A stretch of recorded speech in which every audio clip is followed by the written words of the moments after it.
I was driving here this morning, and as has just been mentioned, I'm a preacher's kid, and this thought occurred to me. Oh dear, what if my talk is too short? because as the preacher's family, we always sat in the very last row of the church so that my mother could wave her handkerchief when my dad got overly inspired and would carry on too long. And so the awareness of time is, but my mother would always say, it doesn't make it holier if it's longer. It doesn't have to be a holy, so it'll be holy enough even if it's short. So what I really just wanted to do today is share this incredible experience I had about a month ago.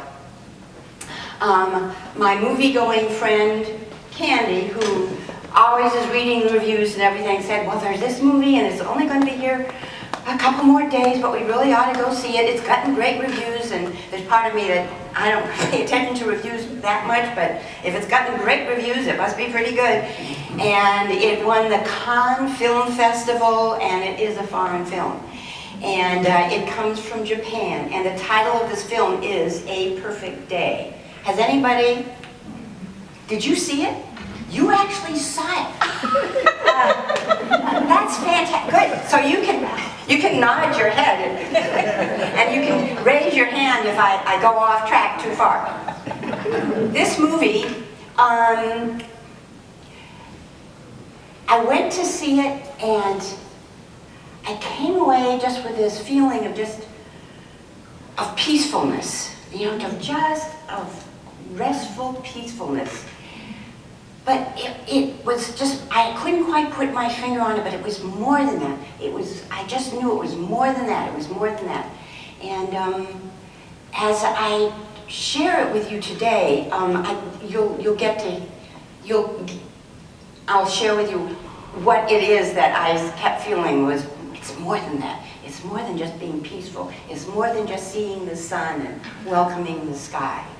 And your song was, I think the film ends with a song very similar to that, about the sun rising, and it's from the 1970s. It may be a different arrangement of the very song you were playing. But as soon as you started singing, I was poking Candy and saying, that's the song! So, you know, especially with Reverend Polly, you're going to get a talk about mindfulness at least twice a year. And today's the day. Because we are the Mindful Spiritual Center. And what that says to me is that how can you be spiritual if you're not consciously present? I mean, that's the only way spirituality can show up, is by being in the present moment. And that's why mindfulness is such an important part of who we are and what we do here at the Mindful Spiritual Center. So, what is the definition? So, of course, I bring my personal Bible, which is anything by Thich Nhat Hanh. And here's what he has to say. The practice of mindfulness is to enjoy happiness in whatever we do. Cooking is happiness because we have food, we have a kitchen, we have a stove right here. Sweeping is happiness. Washing dishes is happiness. We have the right and the capacity to be happy at every moment. If we can do that, we don't need to stress ourselves by paying attention and striving or running to other things. Happiness is in the present moment. When we're in the moment fully present, our thoughts aren't wandering around in the past or in the future. We're not being carried away by problems, worries, sadness, or other matters in the present. When we walk, our mind is there with our walking. Our mind is staying with our body because we have taken hold of our breathing and our steps. We are aware that we are breathing. We are aware we are making steps. Being in the present moment, that is mindfulness. And of course, if you really want to experience mindfulness, you can come to our retreat. There's only 5 places left. Just a little side note. So about this movie. Because it was only here for a short time, and because I actually did download it because I wanted to watch it again on Amazon. It was, no, maybe it was Netflix. I think it was Netflix. The only problem was they didn't have the, how do I say, the subtitles on it. And this movie doesn't have much dialogue, but I feel that I'm not ruining it for you should you see it later, because probably the Mindful discussion group, I'm going to actually get this movie so we can watch it with the subtitles, and we are going to rewatch it again. But I'm not worried that I'm going to ruin this movie for you should you see it later on, because this movie is about an environment, it's about presence, and it follows the life of this one gentleman as he goes through his day. And it covers probably about roughly a week and a half to 2 weeks in time. It takes place in Tokyo, and it follows this man every morning.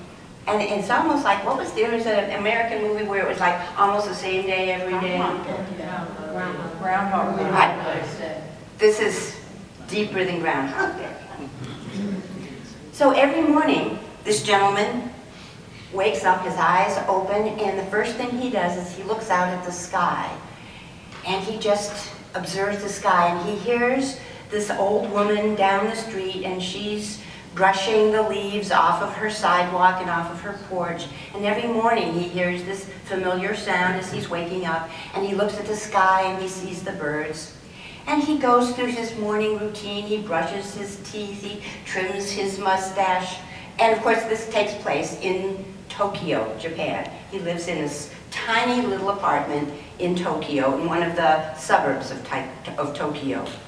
He gets dressed, he puts on his uniform, and then he goes every morning and he has this group of little trees, little seedling trees in little pots, and he spritzes each one, and he sort of holds it in place while he spritzes it. Each one very carefully and very mindfully he does that. And then he gets into his little van and he goes to work. And as he goes to work, here's this quiet man who lives in this tiny little place. And he is surrounded by canyons of office buildings. And canyons, just these huge buildings filled with people. And we think of New York as being a hustle and bustle place, Tokyo to the 10th power. And these highways that are zooming and crossing over each other and so on and so forth. And here he's going in his little van to his appointed place. And he is a sanitation worker. His job is to clean the toilets, the public toilets, in this one particular precinct. Now, I have to first tell you and qualify this. In Japan, toilets are complete, especially public toilets, are nothing. They're like something you'd find in the Ritz-Carlton here in St. Louis. I mean, they are some of them are almost works of art architecturally, because they are created and they're made very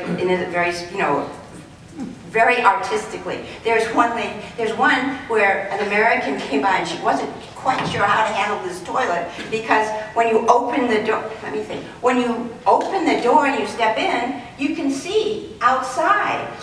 And but when you close the door, something happens and everything, you don't see the outside world. But when you're standing there, and especially if you're an American, you're thinking, I mean, no privacy, what's going on? And the thing is, when he gets there to do his job, you start to realize that he does his job with the precision of a surgeon. Have you ever come across any kind of service worker? It could be a waiter, it could be a taxi cab driver, but somebody who does their job and is so present in their job, they go way beyond the description of the job. You know, I've noticed that when you're going out to eat, there'll be some waiters who just, They give you the food, they take down the order, and they're gone. And there's others who will stop and they'll talk to you, and you start a conversation with them, and they give you advice about what's the best wine and what's the best this and that, and so on and so forth. I mean, they're really present with you rather than just doing the job. And you realize that this gentleman he's even created an extra, he has like a large, it's like a dental mirror, so that he can look around in little corners and crevices just to make sure he hasn't even missed anything. And his van is filled with all kinds of extra and additional cleaning materials. Whereas the typical cleaner in that job description could be like his assistant, who shows up with nothing more than his motorbike, and that's it. And there's a little closet, and it has a broom in it, and it has a mop in it, and a pail, and that's it. Not with this gentleman. No matter what state they're in, he approaches each little area with professionalism and with, I say, the care of really a nurse or a surgeon. And meanwhile, that busyness of the world swirls around him. People walk by him, they don't even notice him, but he sees everything. He sees the crazy man in the park dancing around, and he sees the little child who looks like he might be lost. He notices all of these little things. And then at lunch, he takes a break, and he walks over to the temple grounds. There's a temple nearby, and I'm expecting it's probably a Shinto temple. And one of the monks walks by and nods to him, because obviously this monk knows him and knows that he's always there, and he nods back to him. And he has his sandwich, and he looks up at the trees, and he loves the trees. He has a special tree that he loves.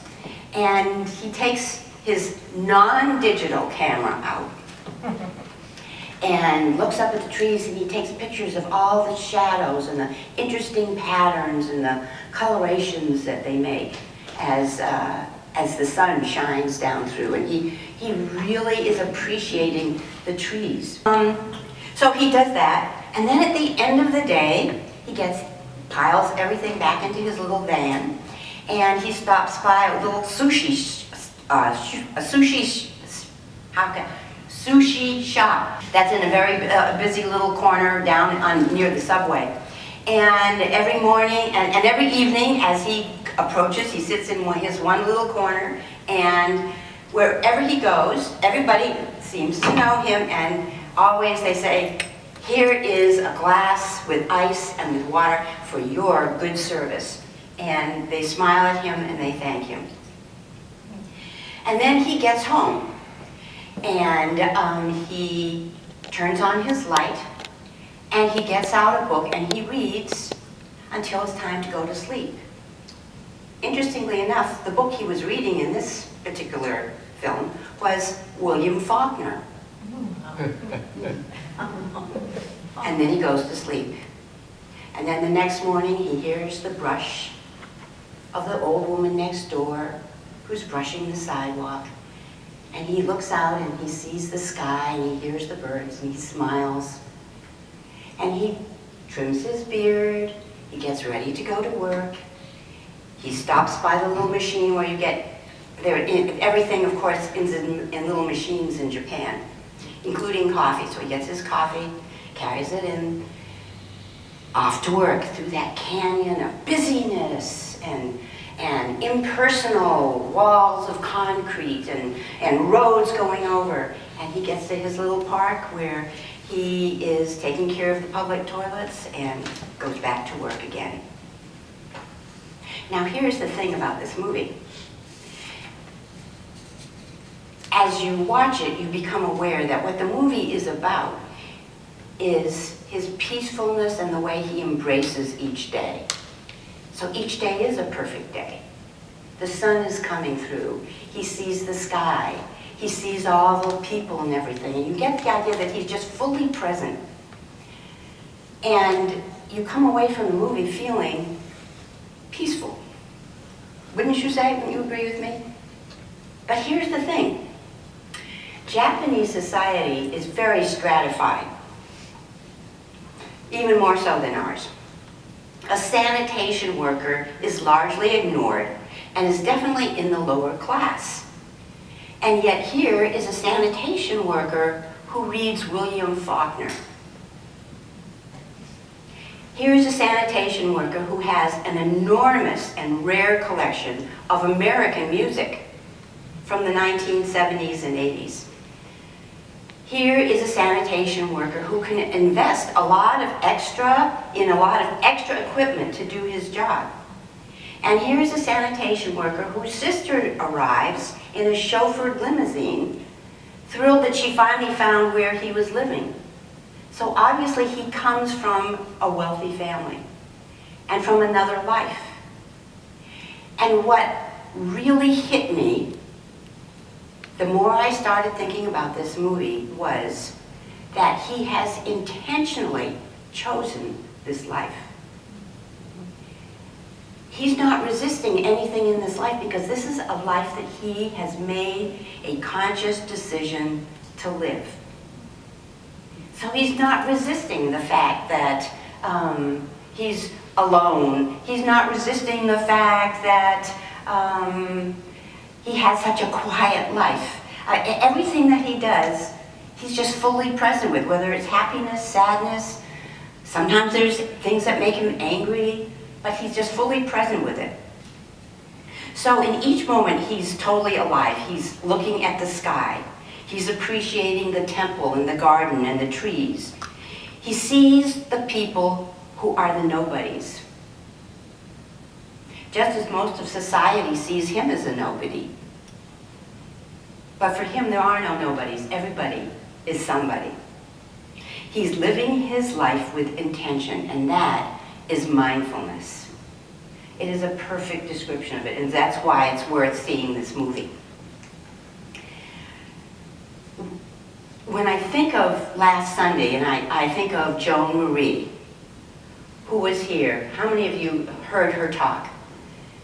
And she mentioned the fact that she lives with a husband who now sounds like he has a pretty severe case of dementia. And yet her life, you could just see the joy still coming out and the love coming from her. I mean, she was such an inspiration. And it's because she was embracing where she was and what her situation is, instead of dragging it around like a burden. And I think for each of us, the message is how much of our lives, this gift that we have been given, are we dragging around as a burden? And how much are we embracing with mindfulness, with presence? How much of it are we looking on as a gift? So here are some questions to ask yourself. I once heard this particular phrase in a personal growth seminar back in the 80s, I think it was, and it was a great phrase. Toleration. How much in our lives are we just tolerating? Tolerations are the things that they irritate you, but you haven't yet done anything about them, or they're things that you're doing and you're just resisting. They're the things that just create the sticky places in our lives. How much of our lives do we spend tolerating things instead of choosing them? How many times or how much of our life are we dragging around like it's an obligation or a place that we just ended up, instead of really appreciating the gift of this day, the gift of the sun coming up, the gift that we are here together. I mean, it's so special, it's so beautiful. And yet sometimes we go around our days and we say, well, I have to do this, and now I have to do that. Or, I'll be happier later on when this happens. Instead of embracing all the gifts that we have right here in front of us. And the only way we can do that is to be mindful and to be completely present with our lives. And so I have a gift, and I've given this out before. And of course it's over there and I have to go get it. But here's 3 little phrases that will help you to get back into that place of embracing life instead of resisting. But it's 3, and I'm sure I've probably done this before. I know I've done it before at some point, but I think it's just a good reminder. And these are the 3 tiny little phrases that can help us, especially in those places where we're dragging around something and just tolerating it with the I have to's. And this is the phrase. These are the 3 words, or the 3 phrases. I get to. I want to. I choose to. I choose to do this. I want to do this. I get to do that. Instead of I have to do this, and now I have to do that, and now da da da da da da. Think of places in your life where just changing it over to a choice instead of a have to. Even going to the doctors, even having surgery. What a miracle it is. Lena could not have had that fixed or even found that surgeon, and she had to go through several different not comfortable places and not the perfect surgeon to find the perfect, but now you have this gift and it's all going to get fixed and it's all going to get better. And yet how much of our lives do we not appreciate really because we're busy having to, or we're running to the future, or worried about the past? So, in closing, some words, of course, from Thich Nhat Hanh. Most of us have been running all our lives. We have the feeling that we need to run into the future, or away from the past, or out from wherever we are. In truth, we don't need to go anywhere. We just need to sit down and look deeply. When we let go of all the seeking and the striving, it is as if we are resting in God.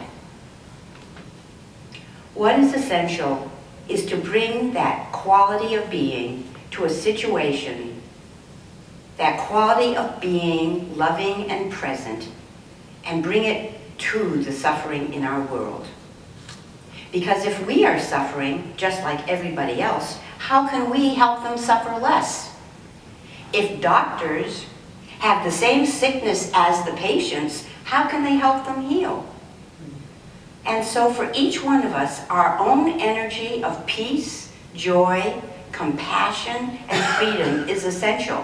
When we live in mindfulness, when we embrace life, we do not only nourish and protect our own being, we become the energy that can heal this world.